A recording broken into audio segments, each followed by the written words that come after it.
Apa khabar semua? Selamat datang dalam podcast Apa Kes bersama Anno dengan saya, Dr. Prashant Nambiar, Pegawai Perubatan Kecemasan dan Trauma Hospital Anno. Ini adalah siri kita yang kelima. Saya berharap anda semua akan bersama kami sehingga akhir dan memperkenalkan tetamu kita pada hari ini yang lain yang tak bukan Pakar Pediatrik Hospital Pakar Anno, Dr. Nur Mahani. Selamat datang Dr. Nur Mahani. Terima kasih kerana meluangkan masa untuk bersama dengan kita pada hari ini. Boleh Doktor perkenalkan diri sikit untuk pendengar-pendengar dan penonton-penonton kita? Okey, terima kasih Dr. Prasan kerana menjemput saya untuk podcast hari ini. Saya Dr. Nur Mahani binti Harun, pakar perunding kanak-kanak di Hospital Pakar An-Nur. Saya akan bercakap sedikit, sama-sama kita berdiskus. Ya, betul. Topik pada hari ini adalah topik yang saya rasa sedang gaining a lot of traction, terutamanya di kalangan lapisan masyarakat kita, kebantutan di antara kanak-kanak ataupun lebih dikenali growth retardation, ya, untuk ketahuan semua orang. As Malaysia is going through menujui ke arah modernization dan ke arah status negara developed nation, saya rasa topik ini sangat penting dan tapi sebelum itu ada beberapa soalan yang saya kena tujukan dekat Dr. Mahani. Dan seperti biasa, kalau doktor tak jadi doktor, apakah kerjaya lain yang telah doktor pilih dan macam mana perasaan bila menjadi doktor? Can you share experience? Okey. I tak tahulah kalau I tak jadi doktor nak jadi apa ya. Dulu I suka menjahit. Oh, okay. So mungkin I probably jadi fashion designer, who knows. Bernard Chan ada challenger. Hati-hati. Okay. Okay. And sejak menjadi doktor, dalam banyak-banyak kebakaran yang ada, apa yang membuat doktor untuk memilih pakar kerundingan pediatrik? Oh, panjang cerita dia. Oh, boleh, kita ada masa. Tapi I make it short lah. So masa saya bekerja di Hospital Kuala Terengganu, sebenarnya saya lebih berminat bahagian ONG. Okay. Tapi saya tak boleh tahan dengan bau laikua tu. Oh, okay. Jadi setiap kali saya lepas deliver, saya rasa macam I have to mandi betul-betul supaya bau tu tak ada pada badan saya. Yeah, that's true. So saya macam, oh ni tak boleh, this is not my bidang. So finally I was posted to pediatric, and then lama-lama I suka dengan pediatric. So macam itulah lebih kurang cerita dia. Okay, jujur mencabar atau tidak? Of course pediatric ni mencabar because kanak-kanak ni dia tak macam dewasa kan. Dewasa ni you boleh complain, you boleh beritahu mana sakit you, Yeah. mana sakit kepala ke, sakit mana ke kan. Kalau kanak-kanak ni, especially yang the first 2 years of life, melalui simptom saja, melalui sign saja yang you boleh nampak. Dan mungkin parents akan complain, kata anak saya tak tidur malam, ataupun anak saya nampak nafas laju. Tapi the rest tu by observation and by clinical punya decision lah, ya. Wow. So maknanya you kena combine story from the parents, and then at the same time mata you dah mula tengok apa yang kanak-kanak tu sedang buat. Mungkin dia tengah puffing away, maknanya susah nafas kan, ataupun looks very lethargic, that you need to instead of clucking thoroughly, mungkin you cut short and then manage the baby first, then only you continue with the clucking. So macam itulah, maknanya it's not as simple as ABC lah, ya. Yep. So because saya pernah pun ada experience di mana the moment saya kata okay, baby ni boleh balik, sebab baby tu anak tu boleh balik, and she was jumping away on the bed. Suddenly bila kita turn, she collapsed. Okay. So rupanya dia ada abnormality pada jantung, di mana masa dia melompat-lompat tu suddenly the blood flow decided not to go to the atrium yang sepatutnya go to the system. Dia ada co-triatrium. Wow. And alhamdulillah we managed to revive and then sent to HUKM and she undergone operation and then she survived. So itu antara peristiwa yang saya tak boleh lupakan sampai hari ni lah. Di mana macam tu lah, maknanya kanak-kanak ni is actually very unique and you need to see as a whole. Tak boleh macam satu je. Kalau dia datang sakit perut tu sakit perut je you tengok, tak boleh. Okay, so boleh dikatakan agak mencabar dan menduga lah bidang kepakaran ni. Can I say it's not for the faint of heart? Yeah. Okay. So without further delay, tanpa lengahkan masa lagi, kita pergi kepada topik kita hari ini, iaitu bantut, fakta dan mitos. Okay. So apa sebenarnya yang dimaksudkan dengan kebantutan atau bantut lah untuk pendek? Okay, bantut ni sebenarnya kalau bahasa kita maknanya terencat pertumbuhan.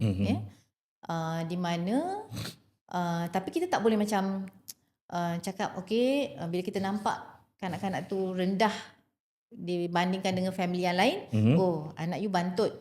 Tak boleh. Kita tak boleh just by looking. Berbeza dengan kadar tinggi lah.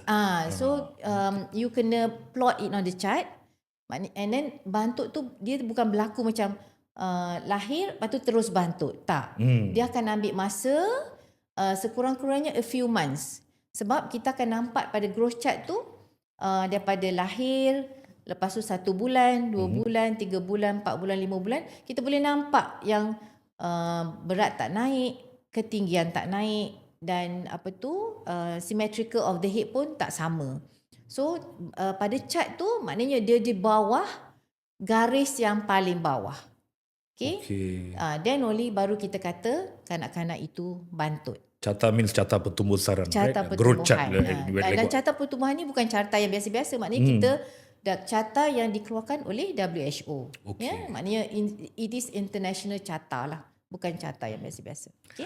Kalau dia cakap dengan masa, pada usia berapa selalu ibu bapa boleh nampak kebantutan ni? I mean, what's the age? Maknanya kalau the first 6 months tu kita dah boleh nampak. Sebab kanak-kanak pergi untuk vaccination setiap bulan.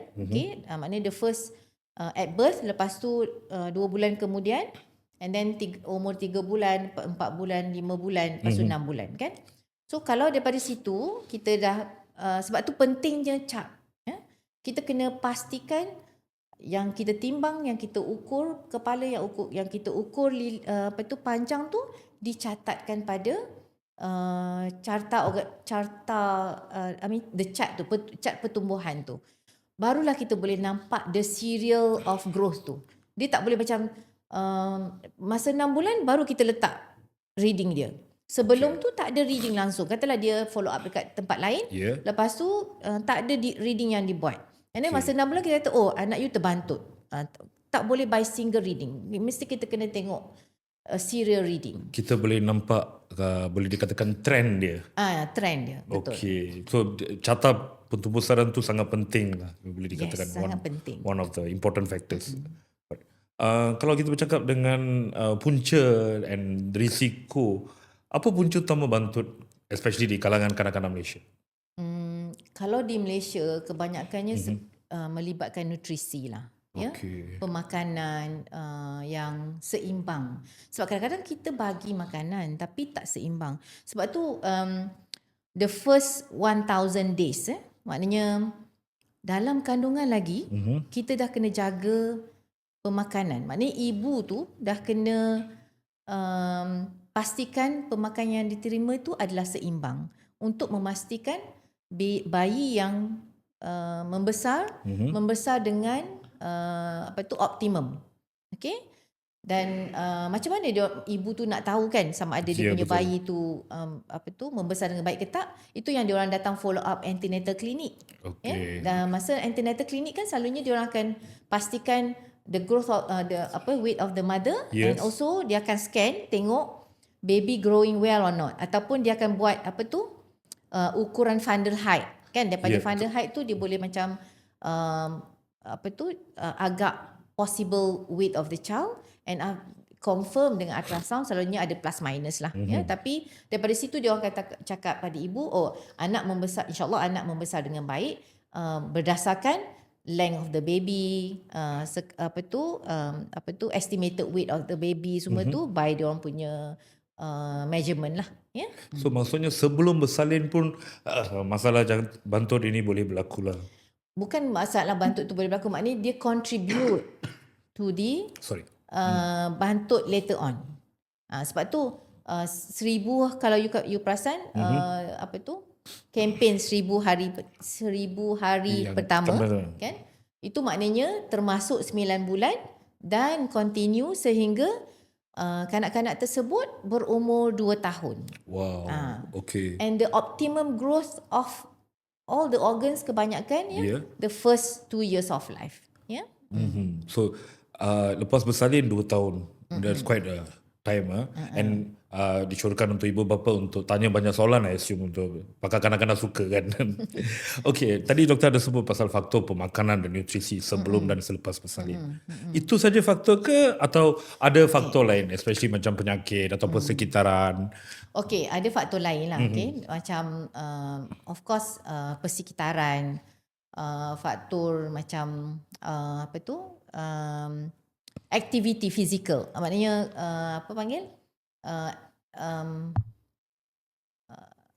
aktiviti fizikal, maknanya bermain apa semua tu, itu akan membantu kanak-kanak stimulate hormon-hormon tertentu semasa mereka bermain, dan di mana hormon itu akan menolong untuk kanak-kanak itu membesar. Dan juga waktu tidur. Waktu tidur sangat penting. Kenapa waktu tidur tu penting? Sebab masa deep sleep tu nanti, dengar ya ibu bapa, rembesan hormon, growth hormone adalah optimum. Dan kalau boleh kita nak kanak-kanak ni tidur sekurang-kurangnya 10 hingga 12 jam satu hari. Wow. Okay. Bukan you bukan you tidur kadang-kadang saya rasa saya boleh tidur macam tu 10 hingga 12 jam Tapi bila dia dah berumur 6 tahun ke atas, dia boleh tidur antara 9 hingga 10 jam satu hari. Maknanya dah makin kurang. Okay. So kalau dia nak tidur and then dia tak, kalau if possible kita nak suruh dia tidur tu is actually berterusan, bukan macam tidur 2 jam bangun lepas tu sambung, tidur 2 jam lepas tu sambung macam tu. Okay. Kita kalau boleh nak tidur berterusan supaya dia dapat deep sleep yang optimum. Okay, and then kalau boleh masa tidur tu lampu yang dim ataupun suasana yang agak gelap. Malap, untuk stimulate growth hormone yang optimum.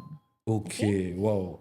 Ada banyak faktor yang faktor lain juga macam but of course kalau macam genetic factors lah, kita tak boleh rule out kan. Macam kalau mak ayah rendah, possible anak rendah tu ada. Okay. Tapi kita tak tahu, mungkin mak ayah dia dulu terbantut tumbesaran masa kecil. Oh, okay. So kalau bukan kerana faktor genetik, maknanya mak ayah rendah tu sebab mungkin masa tu pemakanan tidak seimbang ataupun makanan yang diberi bukan makanan yang sihat, ya. So tapi kita boleh ubah anak kita. Maknanya kita boleh menjadikan anak kita lebih tinggi daripada kita, sebab dengan memberi gizi makanan yang betul, dengan menjaga persekitaran yang betul, dengan memberi exercise ataupun physical activity yang betul, and then emotional part yang betul, insyaAllah kan anak kita boleh mencapai ketinggian yang sepatutnya, yang optimum untuk yang optimum. Kanak-kanak tersebut lah, sebab lain kanak-kanak lain badan, lain ketinggian. Okay, cakap pasal persekitaran dan environment, pesakit, kanak-kanak yang selalu jatuh sakit, kanak-kanak yang diorang suka label like kurang imun, adakah risiko lebih tinggi terhadap mereka? Of course kalau macam macam saya kata tadi, genetik kan. Kalau genetik tu kalau macam kalau macam dia dilahirkan dengan disease tertentu, macam pituitary hormone deficiency ataupun growth hormone, among the pituitary hormone will be growth hormone kan. Itu kita boleh rawat. Sebab tu kita kena identify awal. Maknanya daripada first 6 month tu kita dah boleh nampak kalau dia tak growing at all. Katalah lahir cukup bulan dan berat mungkin dalam 3 kilo katakan sebab dia dapat everything nutrition from the mother masa tu. And then bila dia lahir dia perlu stimulate dia semuanya sendiri kan. Ya, Hormonnya, dia punya apa tu intake-nya apa semua tu. Tapi kalau dia diberi makan tapi dia tak makan, lepas tu kita tengok perkembangan tu tidak mengikut skala yang pada growth chart tu. Ya, betul. Then by 6 month kita boleh investigate kenapa anak ini tidak membesar mengikut kadar yang betul. Okay? So itu antara to the extreme lah. To the extreme lah. Bila ada kita boleh yang menyebabkan bantut. Cakap mengenai investigation atau pemeriksaan. Apakah tanda-tanda yang ibu bapa boleh beri perhatian? Satu. And kalau ada, apakah investigation atau macam mana ada pemeriksaan laboratory atau just pakai chart yang macam doktor cakap? Boleh terangkan sikit? Pakai chart tu untuk pastikan satu bantut. Okay.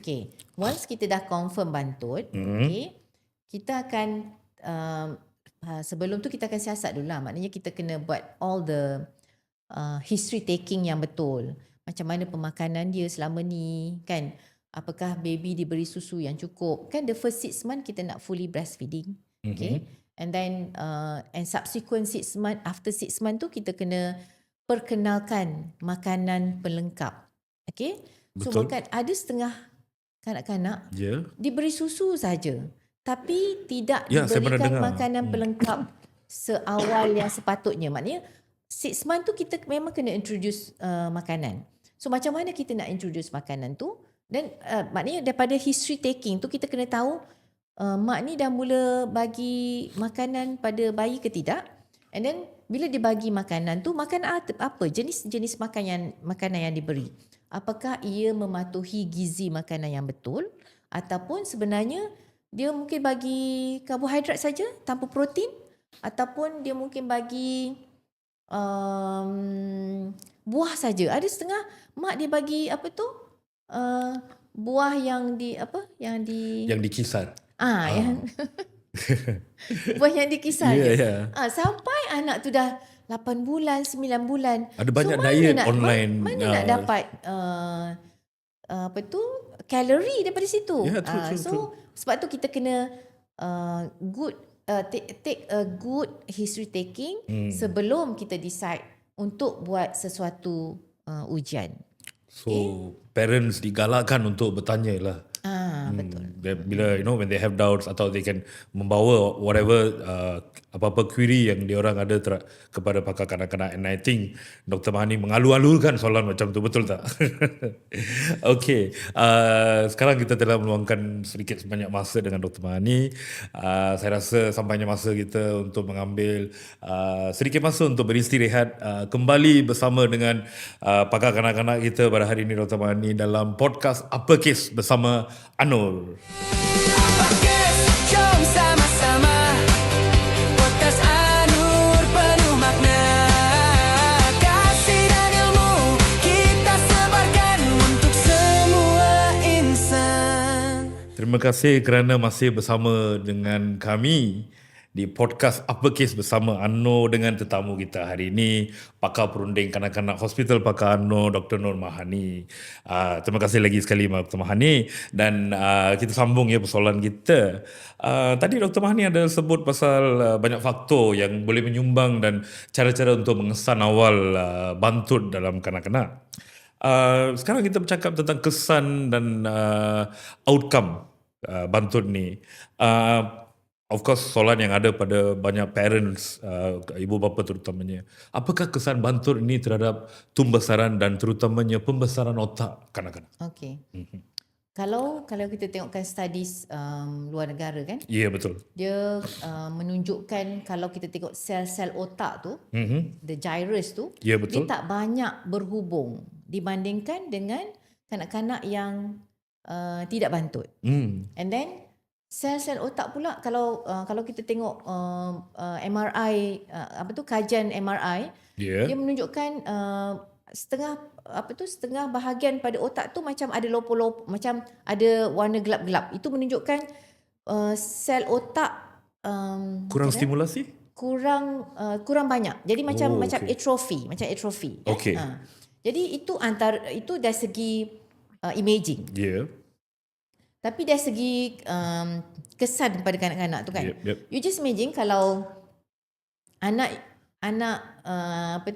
you ada budak 2 orang, Yeah. satu yang ketinggiannya tidak cukup, Yeah. satu yang you nampak macam segak, macam berwibawa. Berwibawa, Maknanya betul.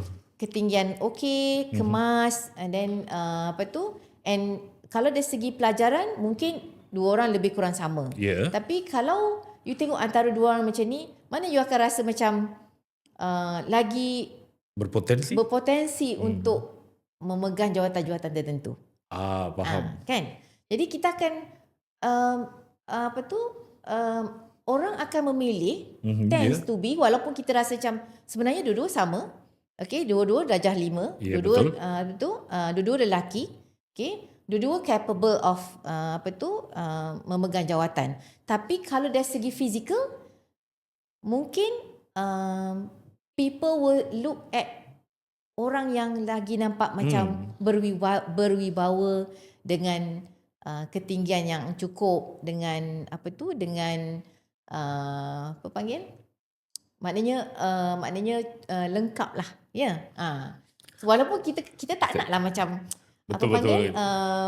Kita tak boleh lari daripada tu. Diskriminasi antara dua. Tapi kadang-kadang itu akan berlaku, which saya rasa di sekolah pun akan berlaku keadaan macam tu. Jadi boleh dikatakan, sebab itulah pentingnya kita tackle anak-anak ni daripada kecil supaya mereka dapat memecut balik tumbesaran tadi. Sebab kalau kita suplemen dengan gizi makanan yang betul, termasuklah dengan protein yang cukup, dengan susu yang cukup, dengan stimulasi aktiviti yang vitamin cukup. D, ya, okay. And then dengan kalsium, ya, ni akan tolong pembentukan dan juga growth pada tulang, dan dia akan dapat memecut ketinggian dengan yang optimum. Kan? Lagi satu, kita kena tahu kanak-kanak ini masih meneruskan ketinggian mereka sehingga mereka akhir balik, okay? Ya, betul. Ataupun sampai kepada umur matang mereka. Ya. Bagi perempuan, okay, bila dia mula sudah period, dia boleh lagi tinggi, tapi ketinggian dia tidak lagi memecut dibandingkan dengan masa dia before nak sampai period tu. So but of course the maximum growth lebih kurang dalam umur 18 tahun, ya. Maknanya lepas akhir balik tu masih ada ketinggian yang berlaku, tapi tidak sepecut seperti sebelum mereka sampai kepada akhir balik. Okey. So maknanya optimum growth tu masa dia dalam keadaan umur yang masih muda dibandingkan bila dah peringkat remaja. Sorry. Macam mana stigma terhadap bantut ni? Dia boleh membawa, dan apa kesan yang membawa ke alam dewasa? Okay. Kalau mengikut study luar negara lah kan? Yeah, again. Okay. Kalau bila diorang buat study, kebanyakan white collar job kan? Ya, betul. Kebanyakannya adalah orang-orang yang memenuhi kriteria fizikal yang sepatutnya. Okay? Sebab mungkin ini kan, kalau kita kata MRI tadi menunjukkan ada sel-sel jara yang kurang berhubung, okay? Maknanya dia punya synapses tu tidak banyak, dan juga kawasan-kawasan brain tissue tu agak berlainan dibandingkan dengan kanak-kanak yang tidak bantut. So ini akan mempengaruhi IQ kanak-kanak tersebut. Okay. So bila IQ terpengaruh, maknanya dipengaruhi dengan IQ, jadi kecergasan mereka dalam belajar akan terganggu. Emotionally mereka akan terganggu dari segi emotion, dan juga kecergasan in terms of kecerdikan. Kecerdikan. So kecerdikan juga akan berbeza Dia antara satu bergantung antara lain. ya, tu yang pentingnya kita optimumkan growth kanak-kanak supaya mereka dapat bersaing antara satu sama lain. But of Okay. course kita jangan kita jangan macam kata Menyisik. menidakkan. Ada kanak-kanak yang dilahirkan dengan ketinggian yang rendah disebabkan genetic factors. Betul. Tapi dari segi IQ, dari segi apa semua sama, tak ada masalah. Okey. Wah, kesan sampai ke alam dewasa ya. So kalau macam tu, bantut ni boleh cegah ke? And apa langkah penting untuk ibu bapa? And kalau dia dah tahu anak dia tu bantut ke tumbuh saran, apa nasihat, apa parents boleh buat? Okey, sebelum Untuk saya membantu kata kanak tu. bantut tu boleh cegah, Okey. you jangan tersalah kalau antara tidak cukup berat dengan Betul. dengan bantut. Okey. Bantut dia mesti kena fulfill the definasi yang itu bila kita cat tu di bawah garisan yang paling bawah, di bawah dia, ya. Okey. Say again, apa soalannya tadi? Tadi saya tanya pasal macam mana kalau anak dia dah tahu bantut, apa dia boleh buat? Oh, okey. Banyak yang boleh buat, sebab itulah kita kena tackle daripada kecil. Lagi cepat, lagi bagus. Sebab bila kita tahu kanak-kanak ini bantut, okey, satu kan macam saya cakap tadi, pemakanan. Okey, pemakanan dari segi dan of course bila kita dah ambil full dietary history tadi, Ya. dan daripada situ kita boleh tahu sama ada pemakanan diberi dengan gizi yang betul ke tidak. Okey, lepas tu kita akan tanya sama ada kanak-kanak tersebut selalu sakit atau tidak, ya. And kalau sakit tu sakit yang macam mana? Apakah sakit tu yang melibatkan sakit kita panggil certain specific diseases macam cystic fibrosis ke, ya, ataupun sakit yang melibatkan faktor-faktor immune system ke, ya. So itu akan mempengaruhi juga dengan pemakanan mereka, sebab bila mereka sakit mereka akan kurang dapat selera makan, betul tak? Dan itu akan mengurangkan intake, dan bila intake kurang, of course berat lambat untuk naik. Okay. Wow. Am I answering your question? Yes, you are answering question, and thank you to our viewers. Tapi nak tahu tadi kita cakap semua pasal peranan makanan, aktiviti, tidur yang rehat, pengesanan yang awal. Apakah kesilapan yang dibuat? Soalan ni saya rasa sangat penting untuk ibu bapa yang mereka buat tanpa mereka sedar, yang boleh contribute kepada bantut. Apakah kesilapan? Makanan yang salah, selalu bagi anak dia main iPad, tak suruh keluar rumah, Okey. pemantauan makan. Maknanya kalau kita bagi makan pada anak-anak kan, pastikan anak-anak tu kalau boleh lah kan, kita makan bersama. Okey, sebab satu, kita dapat memastikan anak kita makan. Okay? Yes. Lagi satu, masa tu kita boleh mengeratkan lagi hubungan antara ibu dan anak. Okay, bila ada itu lebih kepada psychosocial impact, ya, di mana bila anak tu rasa macam I kena makan dengan dengan apa yang mak bagi ni, sebab satu, mak ada sekali, lagi satu, mak memastikan saya makan, and then at the same time kita boleh macam bercerita masa makan tu, maknanya kita macam mengeratkan lagi kasih sayang antara keluarga tersebut. Sebab beza, ya, kalau kita kata kalau kita letak makanan, lepas tu okey, Aiman pergi makan, ya, mak dah siapkan semua tu, mak pergi buat something else. So keadaan itu tidak menolong untuk menaikkan lagi semangat anak tu untuk makan.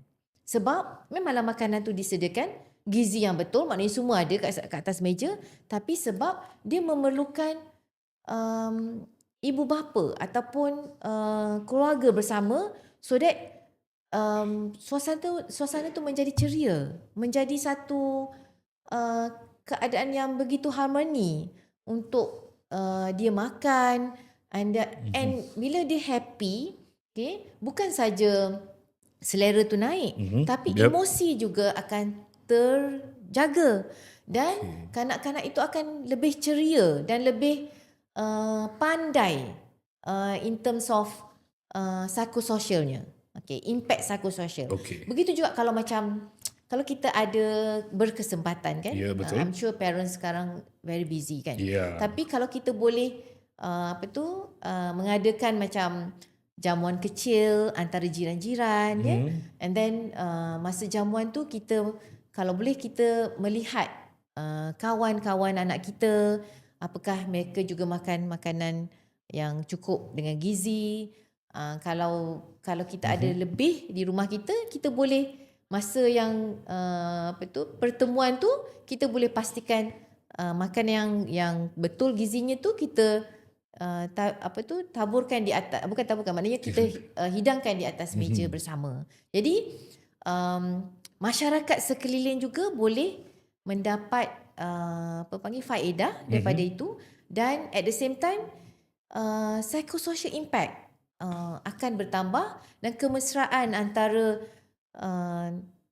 jiran-jiran, antara rakan-rakan sekeliling tu akan menambahkan lagi kemesraan dan juga menambahkan lagi selera anak-anak itu untuk makan, dan seterusnya mereka akan dapat mengurangkan bantut. Ya, which kadang-kadang kita tak nampak semua tu ya.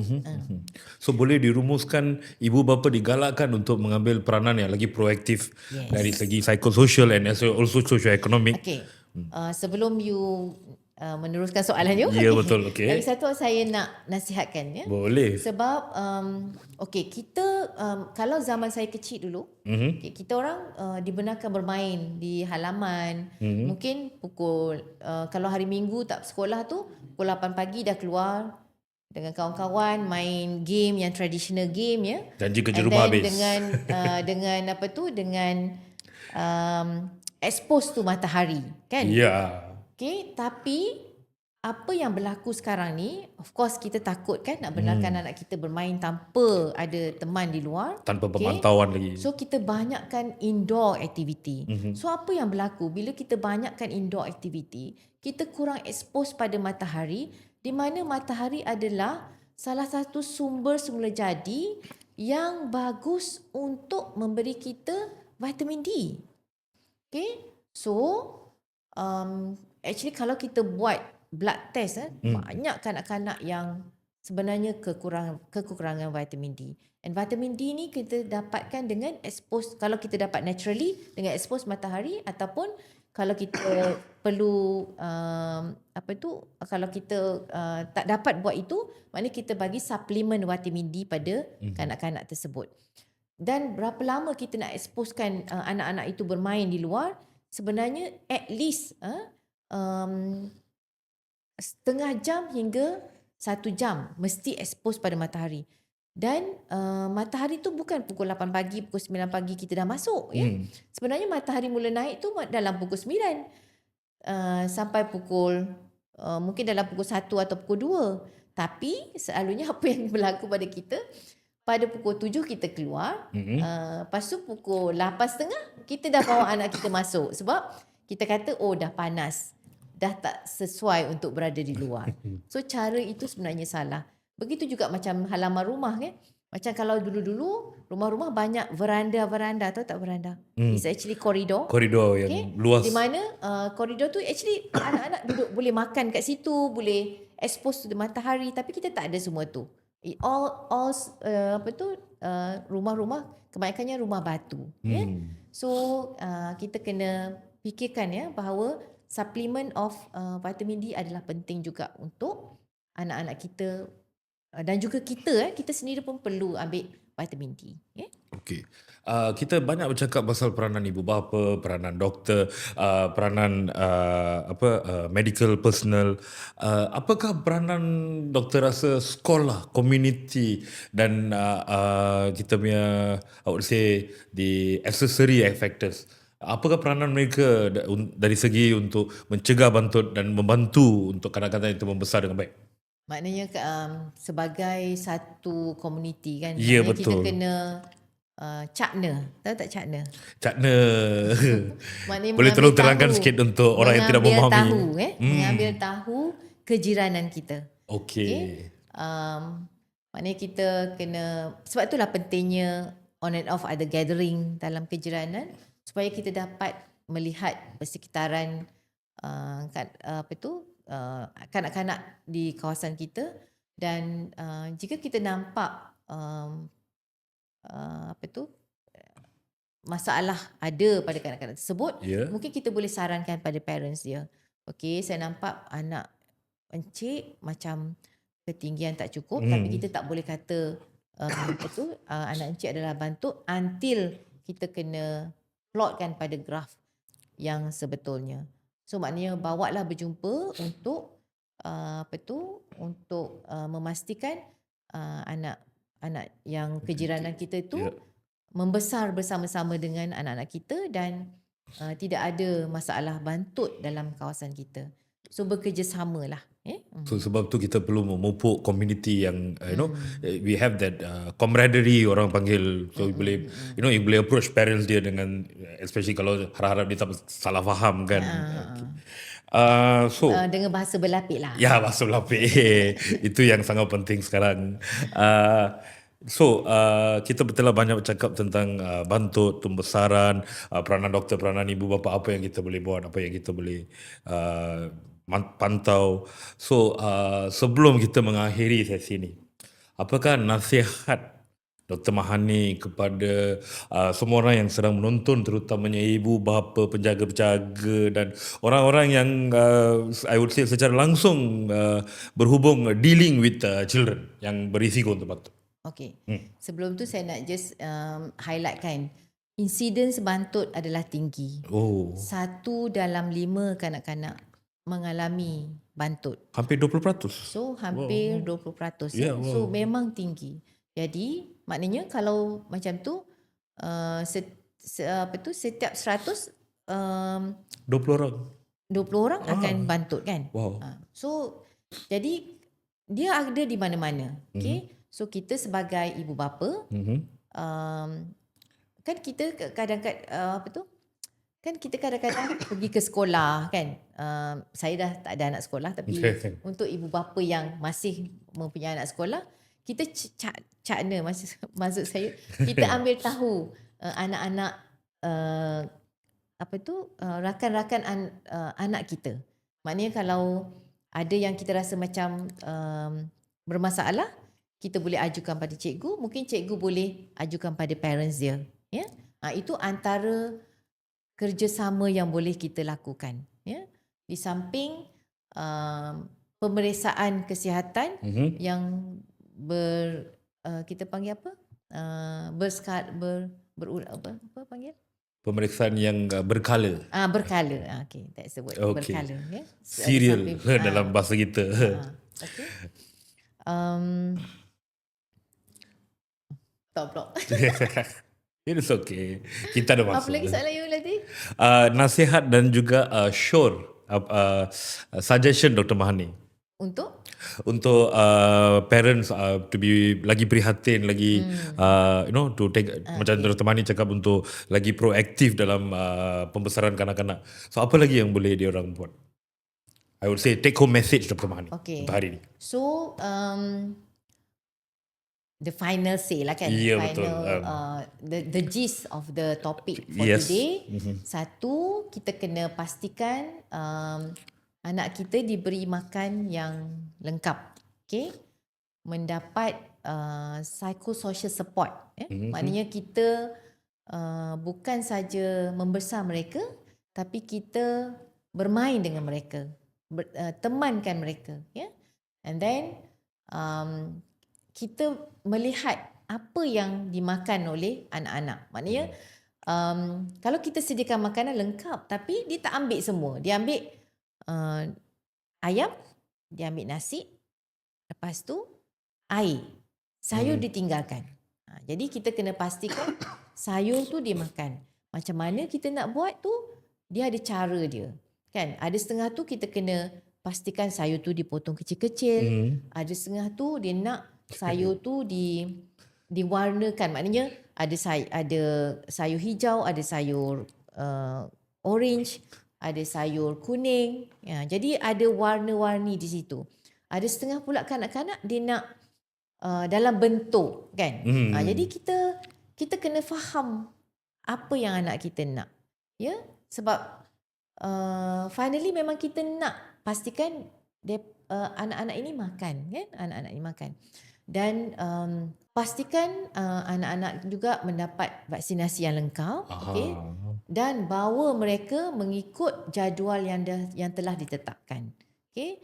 So sama ada dia pemeriksaan ni boleh di mana-mana, and even di klinik kesihatan pun mereka diberi graf yang sama. Maknanya dan yang perlu dibuat cuma timbang berat, ukur tinggi, ukur lilit kepala. Lepas tu plotkan pada graf yang telah diberikan tu. Dan bila ada masalah, rujuk pada doktor. Dan pastikan ibu bapa bawa, apabila dah diberi surat rujukan, pastikan bawa anak berjumpa dengan doktor untuk kepastian sama ada betul ke anak kita terbantut ataupun sebenarnya anak kita masih okey, cuma badannya kecil disebabkan kurang kalori yang diambil. Ya. Terima kasih Dr. Mahani kerana sudi meluangkan masa daripada jadual yang sangat sibuk. Kita telah banyak menimba ilmu pada hari ini. Kepada sesiapa yang ingin mendapatkan konsultasi daripada Dr. Mahani, jangan lupa melayari laman web Hospital Pakar UMNO di bawah. Dan juga jangan lupa bersama dengan saya, Dr. Prashad Nambiar, pada sesi yang akan datang, podcast Apa Kes Hospital Pakar UMNO.